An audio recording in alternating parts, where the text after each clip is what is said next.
Just talking about the Australian M&A market at the moment, there's probably two themes in the market. It's been a steady market, but what we are seeing is one, the mega deal, and second of all, some interest in particular sectors.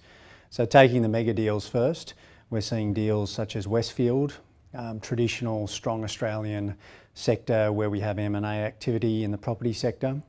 That's one of the largest deals in Australia in a long time, and it shows the interest in offshore property players in Australian companies, which also have built offshore platforms. The second type of deal is a TabCorp merger. Once again, a traditional, strong Australian industry, gaming and wagering, and bringing together two very large players and dealing with some regulatory issues, including concerns raised by the ACCC. The next piece is the sectoral focus. In that regard, we've seen some real interest again in energy and resources.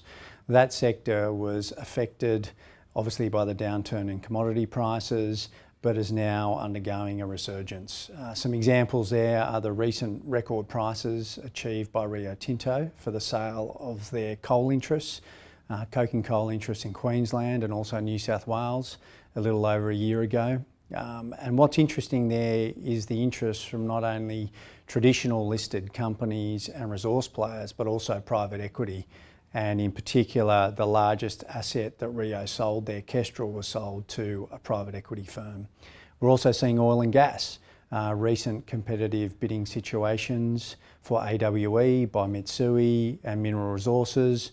We now see that that company misses out on AWE and is now Mineral Resources is merging with Atlas Iron. So we're starting to see both the private equity players and the traditional resource companies undertaking significant M&A in that sector. And that's a sector, if commodity prices hold or increase, we expect to see more interest. In terms of other sectors, we're seeing a lot of interest in healthcare and agricultural primary produce. In terms of healthcare, there's a lot of private equity interest and a lot of interest inbound from China. So for example, the recent sale of iMed to Permira. We're also finding in agriculture still very significant interest in dairy and other similar assets around Australia. Recent example is Murray Goulburn.